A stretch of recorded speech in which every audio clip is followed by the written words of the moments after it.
Buenas tardes a todos y todas. La idea es un poco dialogar sobre la producción de contenidos audiovisuales educativos.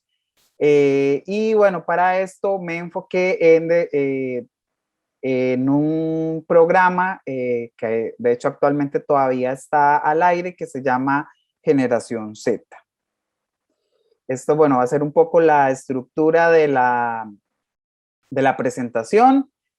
Vamos a hablar un poco sobre qué es la televisión, vamos a hablar un poco sobre cuál fue la metodología que utilicé y el análisis del programa, y después pues vamos a hacer a tratar de hacer un síntesis y unas reflexiones finales.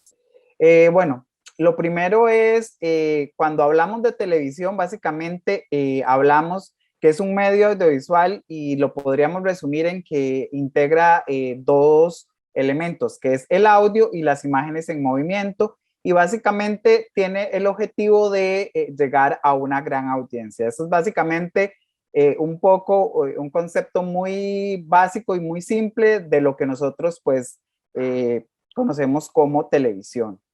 La televisión educativa básicamente está definida por los contenidos producidos que tienen como fin la formación o el aprendizaje de la audiencia o de las personas pues que están consumiendo los contenidos.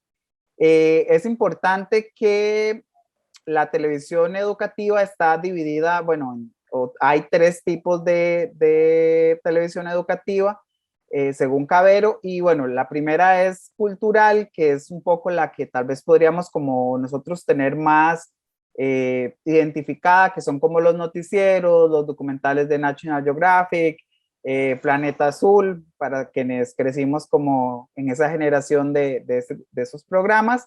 La educativa, que de alguna manera pues tiene algunos objetivos de educación y formación, pero que no necesariamente se incluyen dentro de el currículum escolar de un sistema educativo. Y la escolar, que básicamente su contenido está de alguna manera en el currículum de un sistema educativo y básicamente responde a los objetivos de aprendizaje que estén marcados. Bueno, acá también es importante, digamos, entender un poco qué es lo que ha estado pasando, digamos, a partir de que entramos como en la sociedad de la información, y es que básicamente yo lo resumo en que pasamos de los broadcast al streaming. Y bueno, ¿qué quiere decir esto? ¿Qué significa esto? Bueno, básicamente el broadcast era un poco, digamos, la televisión de la que nosotros, con la que crecimos, ¿verdad? Donde los contenidos que de alguna manera nos ofrecían los medios de comunicación eran, o sea, no teníamos como un acceso a ellos desde otros, digamos, dispositivos, y eventualmente, por ejemplo, si el programa del Planeta Azul era en Canal 7 a las 7 de la noche, o sea, solo los lunes, entonces solo podíamos ver o consumir ese contenido ese día, a esa hora, en ese canal. Entonces, de alguna manera, el podcast era como, es como esa era en donde nosotros éramos como receptores pasivos de la información que nos emitían los diferentes canales. Y bueno, básicamente con la era del streaming, lo que quiere decir es que nosotros podemos elegir cuándo, qué, dónde y cómo queremos acceder a una producción o a un contenido que quizá, o sea, que queramos ver, que también en algunos casos eso se llama como contenidos on demand. Por ejemplo, Netflix, YouTube, Vimeo o cualquier otra de estas plataformas en donde uno puede tener acceso a contenido de manera inmediata. Y bueno, básicamente todo este como toda esta transición del broadcast al streaming, digamos que lo podríamos englobar en lo que los teóricos han llamado la ecología de los medios, que bueno, desde McLuhan y Neil Portman, ellos decían que con el surgimiento de un nuevo medio no era que otro medio iba a desaparecer, sino que más bien esto lo que hacía era un poco dinamizar y evolucionar el medio, digamos, que lo tocaba. Y bueno, Carlos Escolari en el 2015, digamos, nos da esta cita o esta frase en donde dice, bueno, que ningún medio adquiere su significado o existencia solo, sino exclusivamente en interacción constante con otros medios. Entonces, quizás aquí lo importante un poco de entender es que con toda esta nueva manera de transmisión, los medios, digamos, que se fueron adaptando y se han ido un poco, digamos, moviendo hacia lo digital. Entonces, si todo esto ha pasado, digamos, si ya la televisión, la televisión no necesariamente tenemos que sentarnos a un horario en un canal definido, con un horario definido para poder, digamos, consumir algún contenido.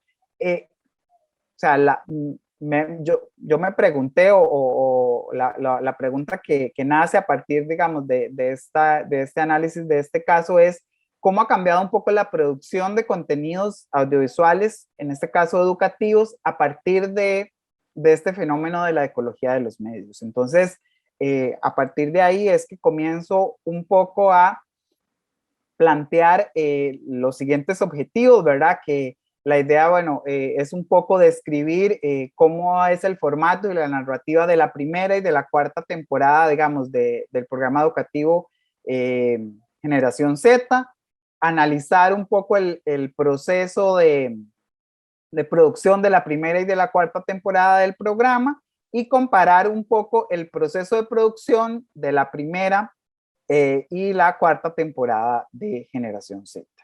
Básicamente, digamos, para esto utilicé una metodología cualitativa y descriptiva y bueno, básicamente lo hice mediante un estudio de caso, que ya lo dije, del programa Generación Z, y dentro del proceso, digamos, de análisis, hay como una descripción un poco del formato y de la narrativa de la primera y la cuarta temporada y digamos, apliqué una metodología de análisis de contenido llamada modelo de construcción informática audiovisual eficaz, que básicamente lo que hace es un poco contrarrestar los contenidos informativos de cualquier producto audiovisual.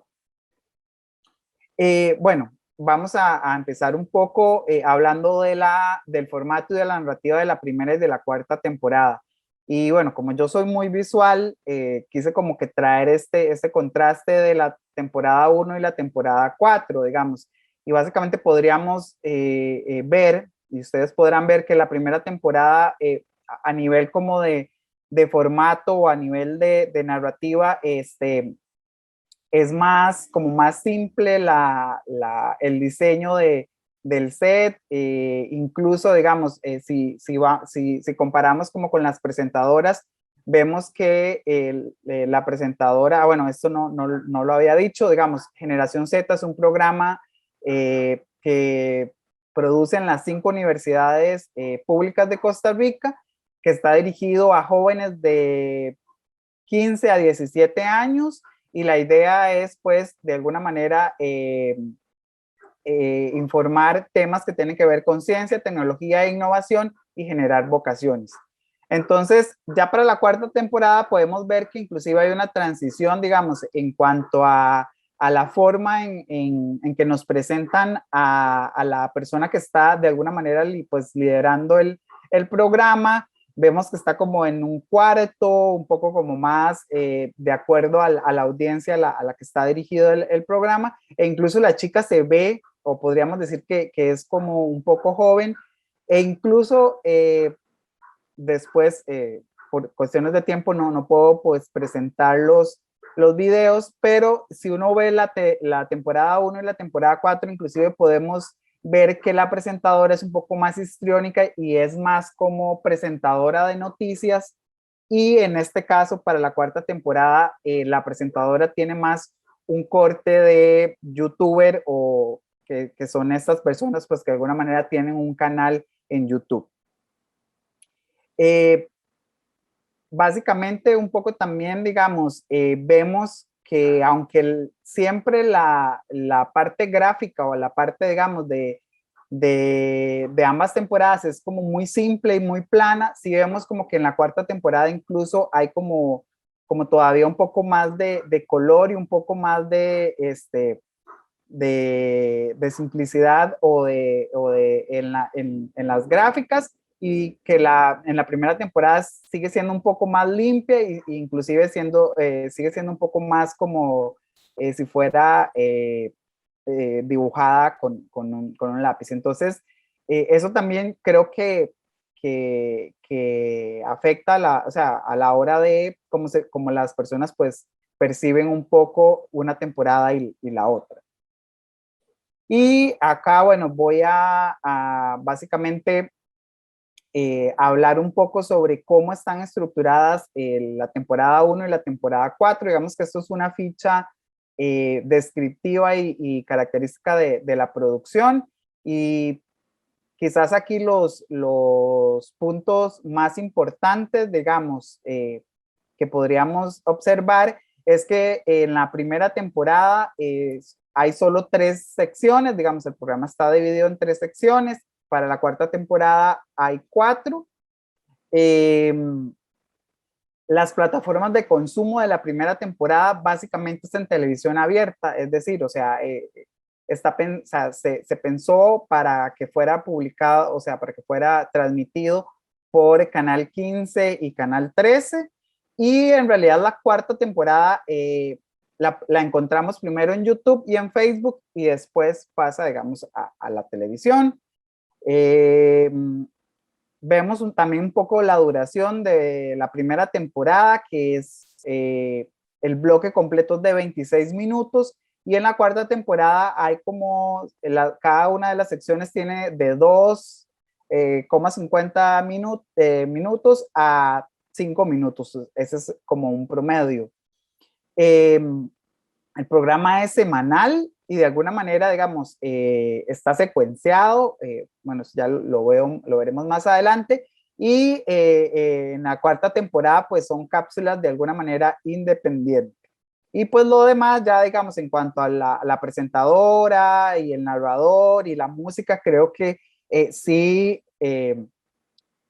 tienen como cosas muy similares entre una temporada y la otra.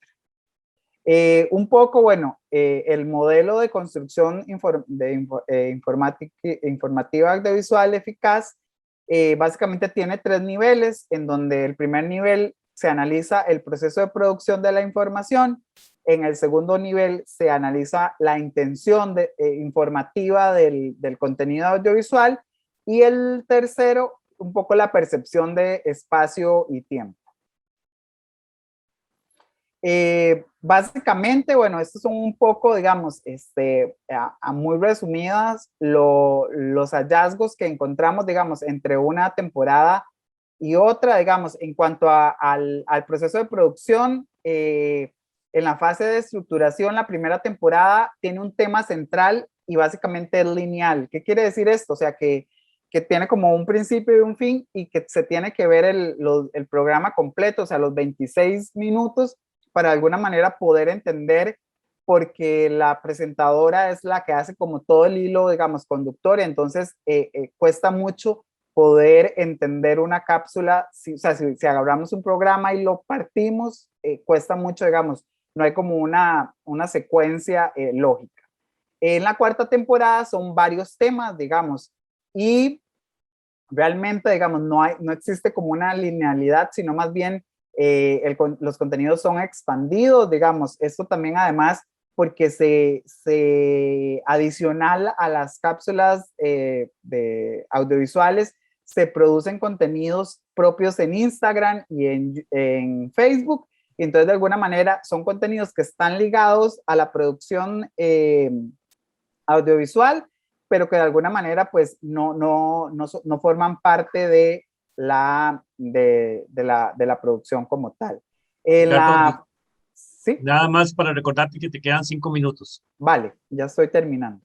La primera temporada, lo que ya hablamos, 26 minutos, tenía 24 episodios o capítulos. En la cuarta temporada, las duraciones de cada cápsula es entre 3 y 5 minutos. Hay independencia de los contenidos y la cantidad de episodios o capítulos es variable. Y en lo de la emisión, un poco lo que ya habíamos hablado es que en la primera temporada se transmite en televisión abierta y la cuarta, pues los estrenos en medios digitales como Facebook, YouTube e Instagram. En cuanto a la intención, bueno, ya creo que ya yo me había adelantado un poco a esto. En la primera temporada, pues la función de la presentadora es más histriónica y es más tipo periodista. Y también, digamos, en cuanto a la intención, la cápsula de interview que se tenía en la primera temporada, que era como para dar a conocer a las personas investigadoras y docentes en su labor universitaria, se cambia por dos nuevas secciones que tienen que ver más con el desarrollo de vocaciones académicas de los estudiantes. Y en cuanto al nivel 3, la percepción, básicamente, bueno, la primera temporada es lineal y la cuarta existen otros medios para la distribución. Bueno, básicamente hay hay una transición del programa más allá de lo estético o de los temas tratados entre una temporada y la otra. Podemos deducir que la primera temporada era producida para ser emitida en televisión abierta, es decir, un formato lineal, y es a partir de la cuarta temporada que los contenidos desarrollados estaban más enfocados en la distribución de los nuevos medios. De acuerdo al análisis realizado, pues se puede observar que los procesos de producción de contenidos educativos para televisión y para los nuevos medios mantienen algunos aspectos similares y otros que no lo son, como duración, expansión y distribución. Y bueno, básicamente los nuevos medios plantean el reto de desarrollar formas diferentes de narrar y producir contenidos audiovisuales educativos, colocando como eje principal las audiencias, que en nuestro caso pues podrían ser el estudiantado, y el consumo de las industrias culturales. Muchas gracias.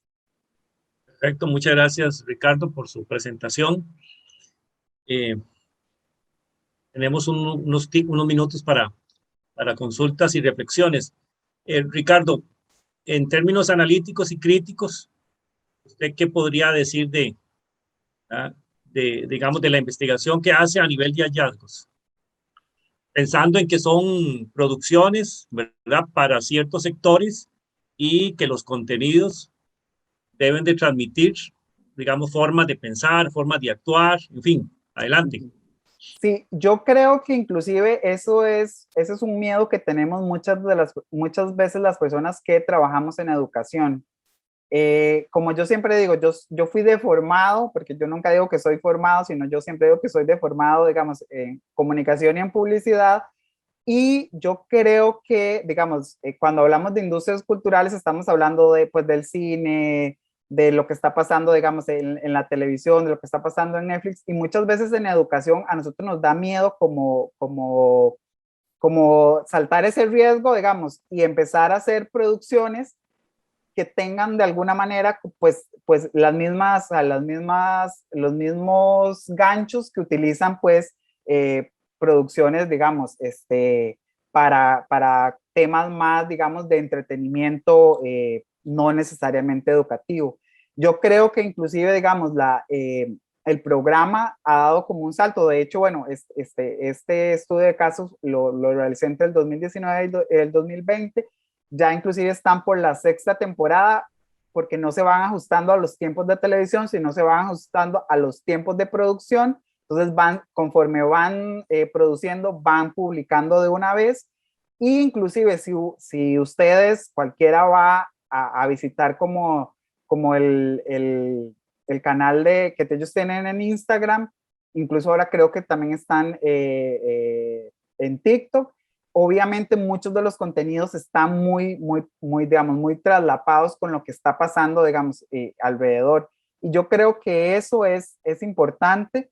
Y yo siempre digo que para hacer un producto educativo de calidad, mucha gente lo asocia que tiene que estar desapegado a lo que está pasando alrededor, pero al final, por ejemplo, en este caso que son jóvenes de 15 a 18 años o 17 años, pues sus consumos y lo que están ellos viendo, creo que tenemos que más bien entrarle con eso mismo, pero con temas pues de educación, ya sea ciencia, tecnología, innovación. Y otra consulta es que tiene, vamos a ver, que hay que tomar en cuenta para que estos productos finalmente salgan con la calidad y el impacto que se espera generar. Digamos, Yo creo, aquí hay que ponerle atención, aquí hay que tenerle, digamos, extremo cuidado porque esos tipos de producciones construyen formas de imaginar y representar la sociedad. yo creo que tal vez lo más importante para mí, o sea, siempre es escuchar a la audiencia y nunca, digamos, nunca subestimar a la audiencia, digamos, ni nunca pensar que, digamos, que lo que nosotros estamos haciendo, como lo estamos haciendo nosotros como expertos en educación o como expertos en comunicación o como de alguna manera que tenemos conocimientos de, o sea, está como bien, sino digamos, es más bien escuchar qué es lo que la audiencia quiere y a partir de ahí construir los productos, casi que inclusive se podrían hacer productos de manera pues en donde la audiencia también juegue un papel importante o un papel, digamos, de dinámico, digamos, en la producción. Y creo que eso ha sido un poco, digamos, si uno hace como un análisis de este programa desde la temporada 1 hasta la temporada 6, es lo que ellos han ido como escuchando y a partir de ahí ellos han ido como adaptando y construyendo, digamos, su contenido.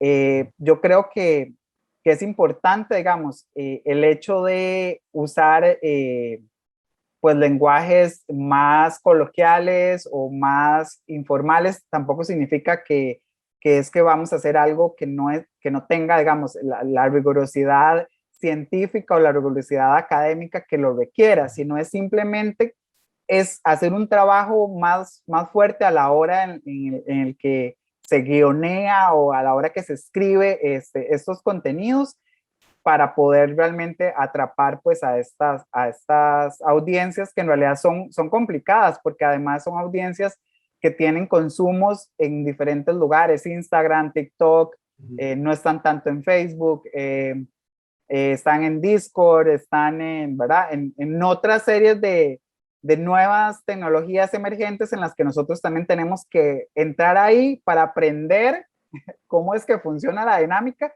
y para poder generar pues estos contenidos.